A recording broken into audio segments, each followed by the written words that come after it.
silver, but not polished. I guess I'm cooking this chicken.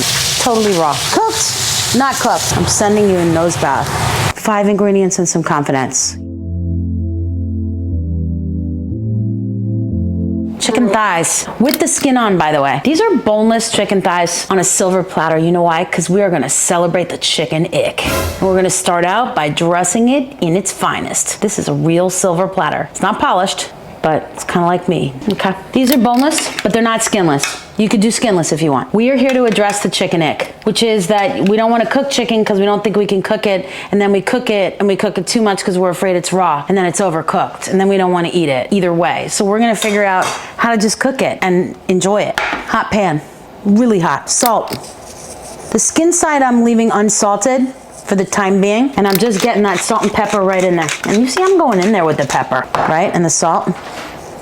Nothing else. You could put herbs, other stuff on here if you wanted. I don't really feel like it. I just want to talk about chicken. Hot pan, olive oil, hot. Do you see this? We're gonna drop the chicken in skin side down. Notice I put him down in the pan, skin side down away from me, so that if it splatters, it doesn't splatter on me. It splatters away. And again, you're gonna know right away if your food is sticking to the pan, and if your pan is really hot, believe me, it won't. Now you see I just give them a little, to make sure they're not sticking, I just move them a little bit with the tongs. You see that skin is already starting to brown and change. See that? Been in there 30 seconds. Pan's really hot, squarely on a burner on the stove. What do we put on here? Salt and pepper. All right, so we're cooking. I'll put a little garlic powder on there, just right on the meat. You could put other things, paprika if you like it spicy. I happen to like a little garlic powder here with my chicken. It's got like some pizzeria vibes. This was the very first thing that I cooked in my home as a kid. I must have been like 12 or 13. There wasn't much in the fridge, but there was a pack of chicken thighs like this. And my parents, I remember, were going to like a dinner party or something. And I was like, all right, I guess I'm cooking this chicken. And you know what? Now that I think about it, I was struck with a case of the chicken ick because I was afraid of it. You want to check it out underneath every once in a while. Move them around a little bit. Make sure they're browning and that they're not sticking. And if your pan's hot, believe me, then it won't stick. That's the first phase of getting rid of the chicken ick. Don't let it stick. So this is browning, you see that? And I'm going high heat here. So my parents left and I had a container of chicken thighs, a package of chicken thighs in the fridge, just like this. I took them out, I browned them just like this. I flipped them over, I put them in the oven for a little while.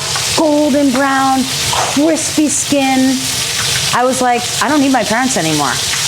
I'm good. Took it out, put them on a plate, fork, knife, napkin. I was so excited for myself. Like I'd made my own dinner.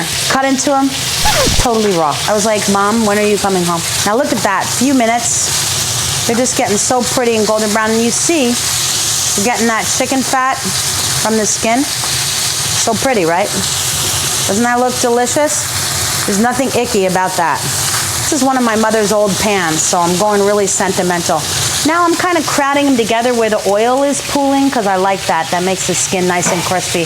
High heat. Let's put a little sliced onion in here. You don't have to. By the way, you could just cook the chicken. Why do I like a little onion in here once the skin is browned? Because this adds a little water. Not to mention it's delicious. It adds a little moisture. That kind of slows it down. Do you see how it's starting to be cooked around the edges? See that? It's no longer pink and translucent. It's white and cooked, and it's browning, right? That's cooked, not cooked. Cooked, not cooked. On the edge here, it's cooked, and it's not yet cooked here in the center where it's thicker. Chicken is built in to tell you when it's cooked because it turns white and it's no longer translucent when it's cooked. You want to use a meat thermometer, you can cook it to 165 Fahrenheit on a meat thermometer. Just stick it in the thickest part of the chicken. No need to cook it to 250 degrees to be safe. 165 Fahrenheit is well done and cooked through. Or you could just cook it and learn about the visual cues. Look at the skin. Doesn't that look so good? See those onions getting in there? And actually, when they're nice and brown like that, I turn them over. I don't even need to put this in the oven. I can do this whole thing stovetop. See that? just some sliced onion. So recap, I put a little garlic powder right on the chicken, sliced onion, salt, pepper, olive oil. Did I salt this side? The skin side, I didn't. So once you flip them and the skin is crispy, then we go in there with just a little salt on that second side. And you know what, while we're at it, a little more pepper. Now look, you could put this in the oven with a little white wine. What I like to do actually is just put a tiny bit of water on the bottom. And again, you could add white wine. I'm on the flesh side. I'm creating a little steam and moisture so it really cooks through. But it's still moist because I added water or wine, like I said, or you could add vinegar. A lot of chefs add butter. That helps the onions to tenderize and cook a little bit, right? That kind of chills out the hot fat. Doesn't this look good? This is so silly. Now look, you could add a can of tomatoes here, right? And a little bit of garlic powder and you're at a cacciatore. I kind of want to go in a teriyaki direction, so I'm going to add a hint of brown sugar, just a little bit, you know, like 2 teaspoons, right? Get a little bit of caramelization on that onion. And then I'm going to add some soy sauce. I kind of like the low salt stuff right in there, right around the edges. So you see how the skin is still crispy, but I'm just simmering around. Now I know, I call this teriyaki. I mean, it's really a makeshift, I don't know what yaki, let's be honest, but it's good, right? And it's easy. A little sesame. I like what sesame does, right? It gives a nuttiness, it gives like an umami. It's just good, you just like them. You could add fresh ginger here, just letting this simmer a little bit. Let's recap. We started them in hot oil on the skin side and got that nice and brown and crispy. We added some onions, we flipped them. We add a little soy sauce. Take a nose bath. I'm sending you a nose bath. And you know, when you're cooking dinner, smell your food while it's cooking, right? It's an instinct we have.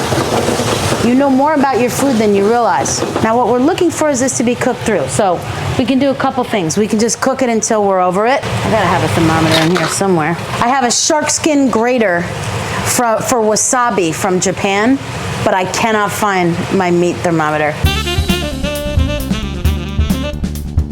All right, let's get in here.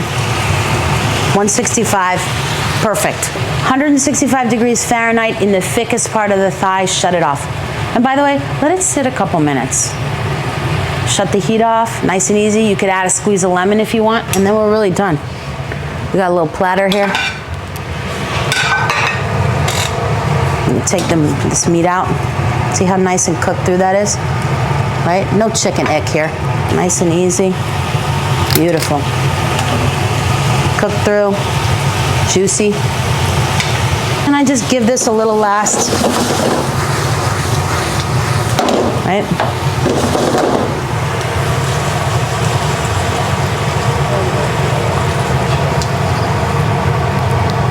No chicken egg, nothing. Deliciousness. What do we have, like 5 ingredients here? 165, we're done. 5 ingredients and some confidence. You can do this.